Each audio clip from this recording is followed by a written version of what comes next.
The night I served justice began with rosemary and regret, and the smell of garlic butter moaning in a hot pan, while the clock said I was running out of excuses to keep my hands from shaking.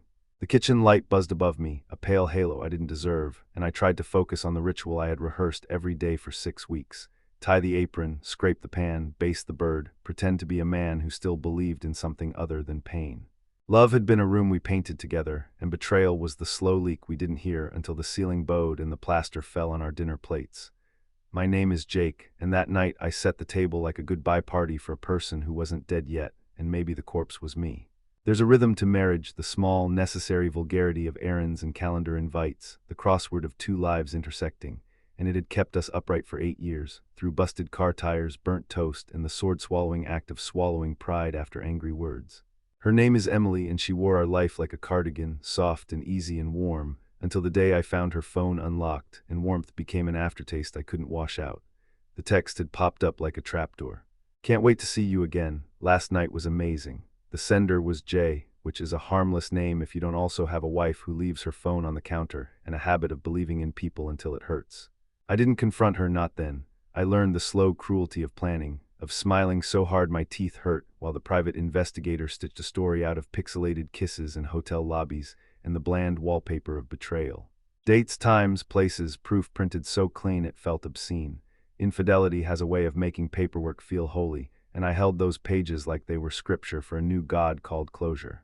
In those weeks I became a parody of goodness. Flowers on Tuesdays, thoughtful texts at noon, kisses she could taste but not trust. I was counterfeit kindness, and she didn't counterfeit back, not in the way I needed. She thanked me, she held me, she slept beside me like a confession she wasn't ready to make, and all the while I could see her through the lens of the investigator's camera, her laugh bending toward a man who wasn't me. The chicken browned. The potatoes whipped themselves into clouds. The asparagus hissed in olive oil like rain on a hot road, and I plated it all because sometimes revenge looks like dinner for two. Emily drifted into the kitchen in yoga pants and that oversized sweater that always made me wonder how something could be both soft and sharp at once. She smiled at me, a shape I used to lean into. The light caught on her cheekbone, and for a second I almost asked if we could stop time and step out of it and be two idiots again. "What's the occasion?" she said, and I heard my voice, polite, distant, say, "Just wanted to show you how much I appreciate you," like a man announcing weather from a city that had already been bombed.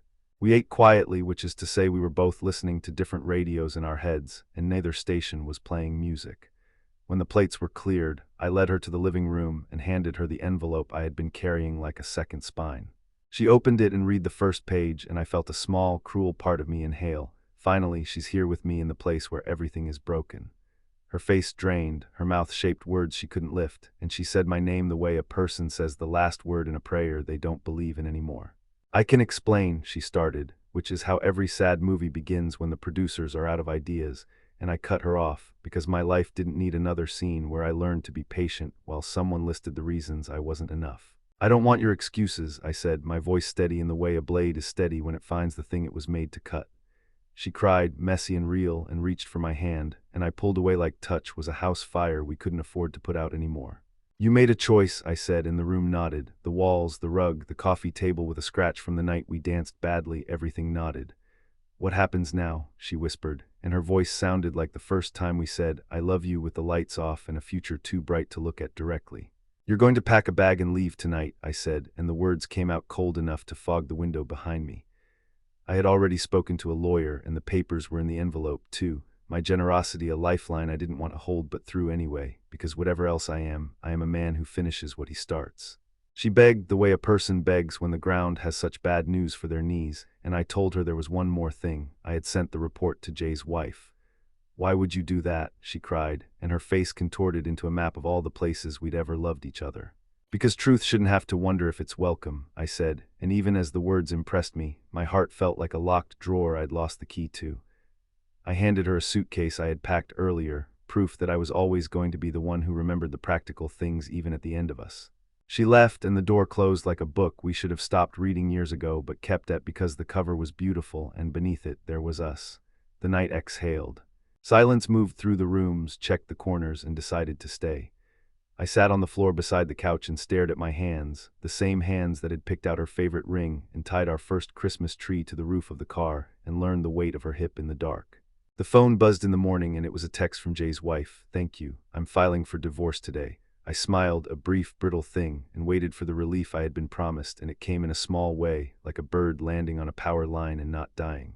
But there is a price to justice when it is served cold. It freezes parts of a person they didn't mean to lose, and that morning I found I had left a piece of my warmth inside the envelope with the evidence. Alone but free, I told myself, as if freedom wasn't sometimes a room with too much light and no one in it to say, "Turn it down."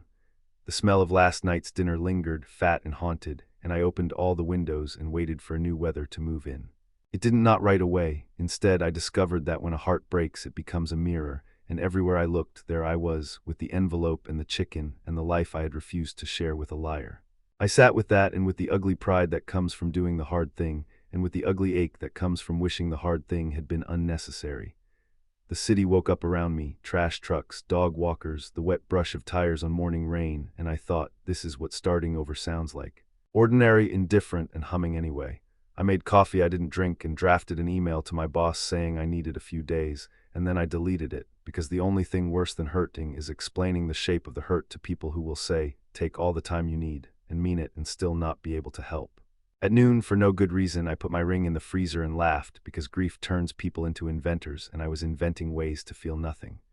The doorbell rang at 2, and when I opened the door, a woman stood there with hair that looked like it had known both storms and salons, poised but slightly undone.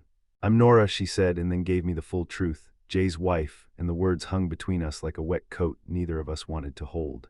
She had eyes that had done some fighting and a mouth that had learned how to stop mid-sentence before the sob arrived.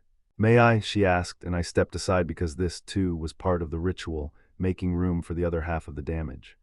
She sat on the edge of the couch like it was a question that could tip either way, and I made tea because coffee felt too ambitious for grief and water felt like giving up.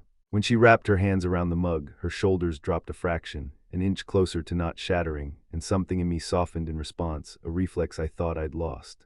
"Thank you," she said again, different from the text, this one slower, weighted, a word that had been carrying boxes all morning and finally got to sit down.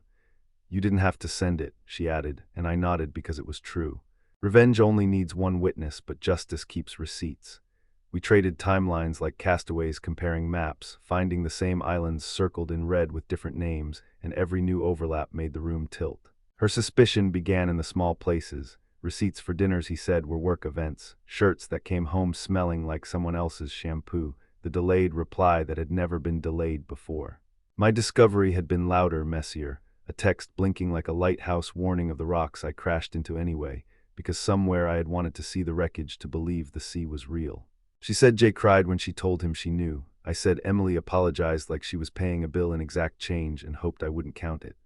"What do you want now?" she asked, and the question rolled around the room like a marble finding the lowest point. "Peace," I said, and it sounded childish, like a word from a book I hadn't finished. She smiled, a thin line that knew the limits of language. "Peace is expensive," she said, and nodded toward the envelope on the table. We were two people who had made the same hard purchase, receipts still warm in our hands. Nora's phone buzzed, he kept calling, and she silenced it, then set it face down like a quieting of a small animal. "He's sorry," she said, and the words were clinical, as if she were reading a lab result we already knew.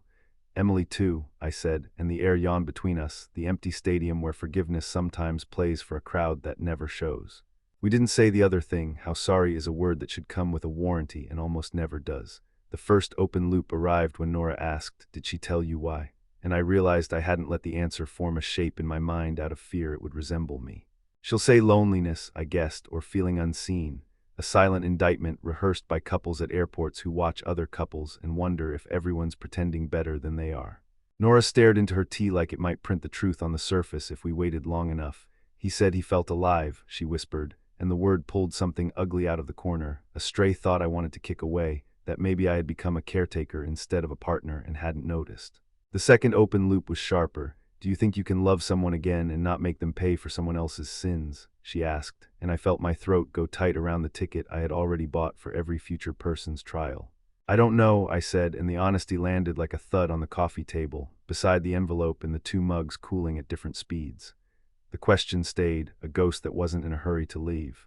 Forgiveness is not a door but a hallway, and grief walks it slower than pride. After she left, the apartment felt like a room that had just hosted a storm, everything still in place but vibrating. I cleaned for hours because cleaning is how some people pray. I scrubbed the stovetop until the past looked a shade lighter, and when the sponge blackened, I held it like proof that effort stains. When I finally slept, my brain lit up with reruns of the same scene. Emily at the table, eyes wide, her mouth forming my name like a bad translation of a good word. I woke to the sound of wind prowling the windows, and the early evening made the apartment blue in a way that made me miss my own life. I started walking at night, side streets, empty parks, the kind of darkness that doesn't threaten but doesn't comfort either, and counted the ways I might have saved us, like a priest confessing to a god who had already left the building. There is a math to regret, and ways it could have gone differently. N-1 ways that would still have ended here, and one that feels impossible because it requires both people to be brave at the same time. On the third night, I passed a hotel I recognized from the investigators' photos, and my stomach lurched in recognition, and I bent over the railing and breathed until the air learned my name again. A neon sign blinked vacancy, and I thought how sometimes the heart advertises exactly what will hurt it. On the weekend, Emily texted, "Can we talk?" The words were an old habit, a muscle memory reaching for a light switch that no longer turned anything on. I said yes because closure wears many masks, and sometimes it's just the face of the person who broke us, asking if there's any mercy left in the cupboard. We met at a coffee shop we used to like because the chairs were terrible and made us sit closer. Now the chairs were just chairs, and distance didn't need furniture to stand up. She'd lost weight, or maybe she'd been carrying something she finally put down, and I hated myself for noticing. She started with the expected. "I'm sorry I was lonely, I felt unseen. I didn't know how to tell you without breaking what we had." She cried and looked up through it, an actress who still believed in the role, and I watched the quiver in her lip like a clock with a second hand I could never unsee. "Did you love him?" I asked, which is the question that becomes a lock no one can pick without losing a finger. "I think I loved who I was with him," she said, and a small piece of the world made a sound like a string snapping. We sat in the wreckage of that honesty, and I felt it, how she had felt like a story in that other life and like a task list in ours. It wasn't fair and it wasn't untrue. Sometimes both are loyal to the same moment. "Could we have saved it?" she asked, and there was a sincerity there that made me want to say yes, to build a time machine out of napkins and sighs, and drive us back to when the worst thing we did was forget to thaw the chicken. "We would have needed to admit we were drowning while the water was only at our ankles," I said, and she nodded in a way that suggested we had been born without that kind of courage. She told me Jay was begging her to run with him. I told her Nora had already filed, and we let that silence be the judge who didn't need Chambers to pass a sentence. "I don't want to be the villain in your story," she said, and I smiled without joy because the casting had already happened and some roles aren't a matter of choice. "You can be the lesson," I offered, and she winced as if the word had bones and sharp edges. When we stood to leave, we hugged without ceremony, our bodies remembering a choreography our minds had retired, and it hurt in the right places. That night Nora texted, "How did it go?" and I wrote back, honest, which is a word that always looks better on paper than it feels on skin. She asked if I wanted to grab dinner sometime, not like a date, she wrote, more like two people trying not to drown in the same river. I said yes because grief is heavy, and sometimes it needs a second set of hands to carry it from the car to the front door. We met at a quiet place where the lighting forgave us, and the waitress had a voice that suggested she knew about leaving and staying and the terrible ways we choose between them. We talked about everything but them, which meant we talked about them anyway. She told me about the way Jay laughed at his own jokes and how, in the beginning, that had been charming, and in the end, it was a symptom of something bigger, how he always needed to be the audience and the performer. I told her about the way Emily wrote grocery lists in categories and how that had felt like a love language until it didn't. We paid the bill like accomplices who had decided to commit to a smaller crime, survival. As we walked out, Nora said, "What if the point isn't to be okay, but to be true?" And it was the first sentence that night that didn't make me want to trade places with the moon. Truth is a place that doesn't owe anyone comfort, but it has good light. I went home and didn't open a single window, and for the first time in weeks, the air didn't feel like it was trying to leave me. On the dresser, the freezer-cold ring sweated into a small silver halo, and I realized I wasn't inventing ways to feel nothing anymore. I was learning how to feel without breaking. The divorce moved forward with the grim efficiency of an assembly line that turned love into forms. Sign here, initial here, please acknowledge receipt, and I did, because acknowledgement is the smallest dignity left to the injured. I saw Emily across a table in a conference room where the plants were fake and the clock ticked only for show, and we answered questions as if we had learned a new language where every word meant goodbye. Our lawyers made civilized noises. We nodded at terms. We negotiated holidays like parents dividing up the sky, and it was orderly in the way a plane crash is orderly when viewed as debris. When it ended, we walked out together and then apart, which is how most endings teach their lesson. I kept walking after that, past my block, past the grocery store where I used to buy her favorite brand of marinara, past the bookstore with the dog that slept like an old man under the poetry shelf. I bought a book about lighthouses because I wanted to know about things that stood their ground against weather with a purpose that wasn't vengeance. At home, I read lines out loud to the empty room, and my voice sounded different, wider somehow, like a road cleared after a storm. The ring thawed, and I put it in a small velvet box I didn't throw away, because throwing away is not the only way to let go. Nora and I kept talking, and that scared me. It scared me how her laughter showed up like a friend who brought snacks and insisted on staying until the worst part was over. It scared me how easy it was to tell her the truth, and how little she seemed interested in making me perform being okay. We were careful, two people in a room full of broken glass, moving slow, naming the sharp edges as we found them. One night we sat on a park bench while the city stitched itself into darkness, and she said, "I don't want to build a life on top of a wound," and I knew then she was the kind of person who would choose clean pain over dirty comfort every time. "Me neither," I said, and we looked at the pond where the surface pretended to be a mirror, and beneath it, everything was moving. We admitted the thing we hadn't admitted out loud. That we were curious about what existed beyond survival, but we owed the ghosts a proper burial first. The humility of that made me want to live differently. And then Emily called late one night, voice thin, asking if we could meet just once more, for real this time, and grief tapped my shoulder and asked to be excused from class. I said yes because closure had shape-shifted so many times I had started treating it like weather, unavoidable, occasionally useful, often an excuse. We met at the riverfront, where the railings held 1,000 fingerprints and the water didn't know any of our names. She looked tired in a way the body can't fake. "I ended it with him," she said without fanfare, and something in me turned its head. She described the final fight, how he wanted an us that made a trophy out of drama, how the adrenaline had pretended to be love until the morning showed up with a hangover and a bill. "I miss you," she said, and the words were a key that didn't fit the lock anymore, and I felt a grief that wasn't about wanting her back, but about knowing what we had deserved better than the way it died. "I miss who we wanted to be," I answered, and the truth landed between us like a small, merciful animal that would live if we didn't touch it. She reached for my hand. I let her hold it, both of us acknowledging how the body can be a museum of past tenderness. "Do you hate me?" she asked, eyes searching for a sentence she could survive. "No," I said, and surprised myself. "Hatred is a house with no furniture. I lived there for a while. It didn't fit me." She cried, and I didn't fix it, because sometimes the kindest thing is to let the rain be rain. Then she told me something that dragged a new line through the map. "I think I'm pregnant," she whispered, and the river forgot how to move. She didn't know whose, the timeline was muddy, and the math wasn't kind, and we stood there with the wind flattening our clothes and the future rearranging furniture without asking. I felt anger spike acid and bright, and then a stunned quiet, like stepping into a church one doesn't believe in because the singing is honest. "Have you told him?" I asked, and she shook her head no. Open loops multiplied. "If it's his, what then? If it's mine, what then? If it's neither's, who are we after this?" She asked if I would come with her to the appointment. She didn't want to go alone, and despite everything, the part of me that knows how to show up put on its shoes. I said yes, and on the way home I texted Nora, "Something complicated just happened. Can we talk tomorrow?" She responded, "Of course," and beneath the words was a sturdiness that reminded me of lighthouses and the book on my table. The clinic smelled like antiseptic and purpose, and we sat in a waiting room where everyone looked like they were trying to remember how to breathe quietly. Forms again, always forms, and then a screen, and the first thump of a possibility that might be a life and might be a lesson and might be both. The nurse was kind in the way that makes a person want to cry, and we left with numbers and dates, and a follow-up scheduled like hope was just another thing one could pencil in. Outside, the sky had the odd generosity of late afternoon, and I walked Emily to a cab and felt everything and nothing in seesawing intervals. That night I met Nora at the same quiet place and told her the truth before it rotted. She listened without flinching and then asked, "What do you need from me that doesn't turn me into an accessory to your past?"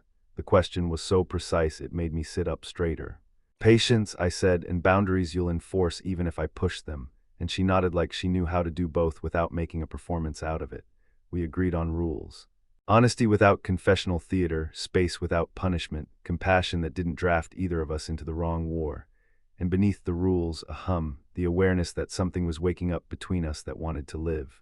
I went home and placed the lighthouse book beside the velvet ring box and thought, "This is me." a man who believed in structures that kept people safe, even from themselves. Sleep came like a guest who finally learned how to knock. The test results threaded a needle between dread and relief. The timeline made paternity a question only a lab could answer, and we scheduled that 2 more forms, more windows where names waited to be called.